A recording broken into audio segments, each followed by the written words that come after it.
Hi, it's Sue. Thanks for joining me for today's Bible reading for April 11th. Happens to be my birthday, and I'm reading 2 Samuel 22 to 24 from the World English Bible. Verse 1. David spoke to Yahweh the words of this song in the day that Yahweh delivered him out of the hand of all his enemies, and out of the hand of Saul. And he said, Yahweh is my rock, my fortress, and my redeemer, even mine. God is my rock in whom I take refuge, my shield and the horn of my salvation, my high tower and my refuge. My Savior, you save me from violence. I call on Yahweh, who is worthy to be praised. So shall I be saved from my enemies. For the waves of death surrounded me. The floods of ungodliness made me afraid. The cords of Sheol were around me. The snares of death caught me. In my distress, I called on Yahweh. Yes, I called to my God. He heard my voice out of his temple. My cry came to his ears. Then the earth shook and trembled. The foundations of heaven quaked and were shaken because he was angry. Smoke went up out of his nostrils. Consuming fire came out of his mouth. Coals were kindled by it. He bowed the heavens also and came down, or bowed the heavens. Bowed the heavens also and came down. Thick darkness was under his feet. He rode on a cherub and flew.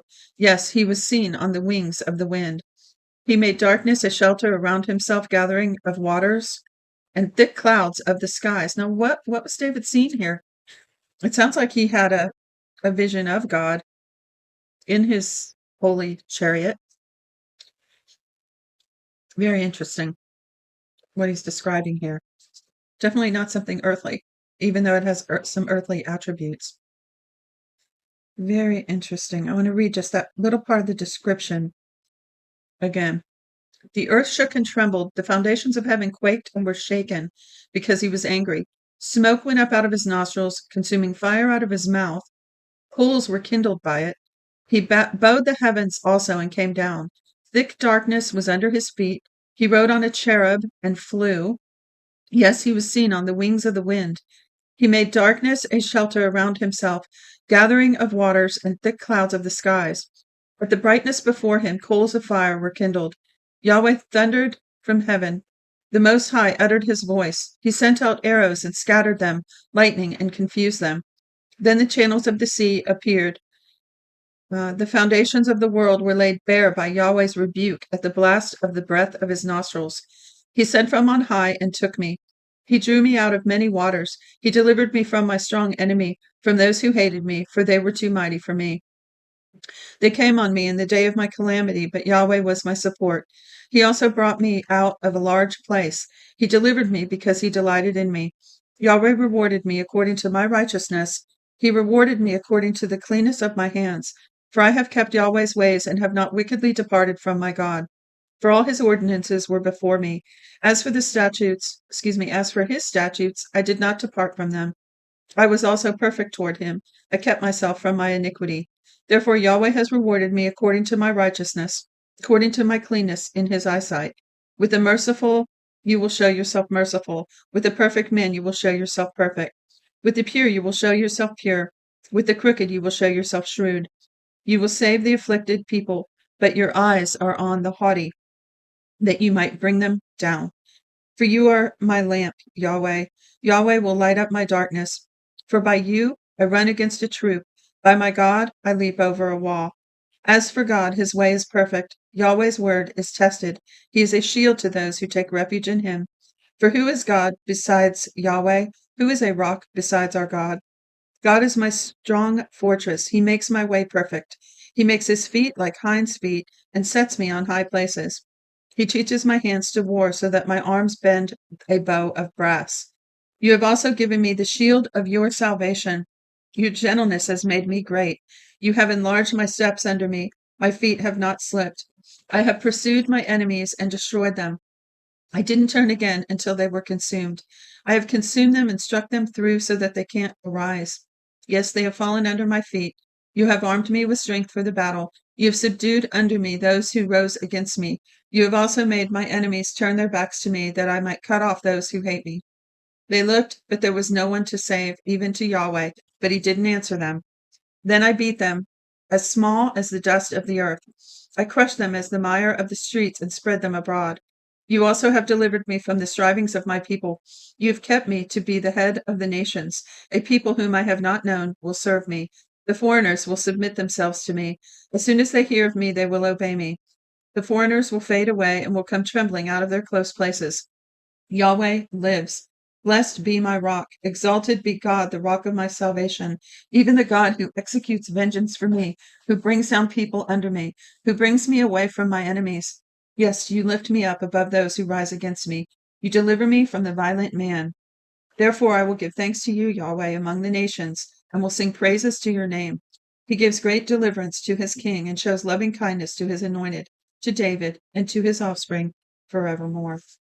Wow, so many of my memory verses in that chapter, 2 Samuel 22. I'm going to have to remember that because I know the verses, but I don't always know their address. So 2 Samuel 22 is full of some really good memory verses. It's a good habit to get some index cards and write them down and just flip through them every day. Chapter 23, verse 1. Now these are the last words of David. David, the son of Jesse, says, the man who was raised on high says, the anointed of the God of Jacob, the sweet psalmist of Israel. Yahweh's spirit spoke by me. His word was on my tongue. The God of Israel said, the rock of Israel spoke to me. One who rules over men righteously, who rules in the fear of God, shall be as the light of the morning, when the sun rises, a morning without clouds, when the tender grass springs out of the earth, through clear shining after the rain. Isn't my house so with God? Yet he has made with me an everlasting covenant, ordered in all things and sure, for it is all my salvation and all my desire, although he doesn't make it grow. But all the ungodly will be as thorns to be thrust away, because they can't be taken with the hand. But the man who touches them must be armed with iron and the staff of a spear. Excuse me. They will be utterly burned with fire in their place. These are the names of the mighty men whom David had: Josheb, Basaveth, a Tahkemonite, chief of the captains. The same was Adino the Eznite, against 800 slain at one time.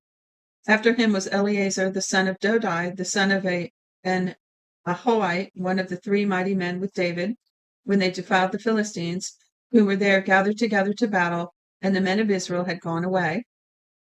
Excuse me. He arose and struck the Philistines until his hand was weary, and his hand froze to the sword. And Yahweh worked a great victory that day, and the people returned after him only to take plunder. After him was Shammah, the son of Agi, the Haranite. The Philistines had gathered together into a troop where there was a plot of ground full of lentils, and the people fled from the Philistines. But he stood in the middle of the plot and defended it, and killed the Philistines, and Yahweh worked a great victory. 3 of the 30 chief men went down and came to David in the harvest time to the cave of Adullam, and the troop of the Philistines were encamped in the valley of Rephaim. David was then in the stronghold, and the garrison of the Philistines was then in Bethlehem. David longed and said, oh, that someone might give me a drink from the well in Bethlehem, which is by the gate.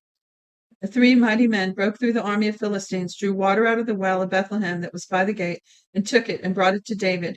But he would not drink it, but poured it out to Yahweh. He said, far be it from me, Yahweh, that I should do this. Isn't this the blood of the men who risked their lives to go?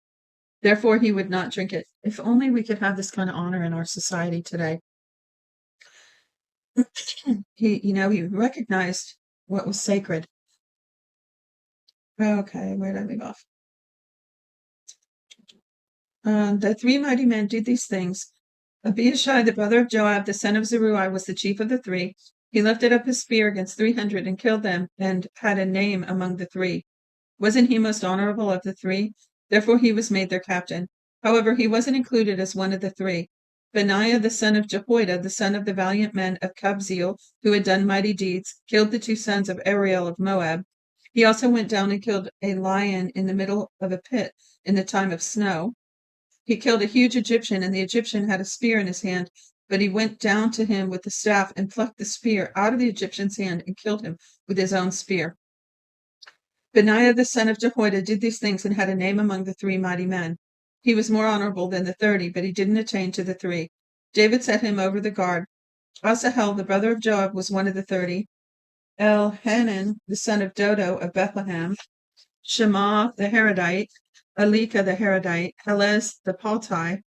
Ira the son of Ikish the Tekoite, Abiezer the Anathothite, Mebunai the Hushathite, Salmon the Ahohite, Maharai the Netophathite, Heleb the son of Banah the Netophathite, Ittai the son of Ribai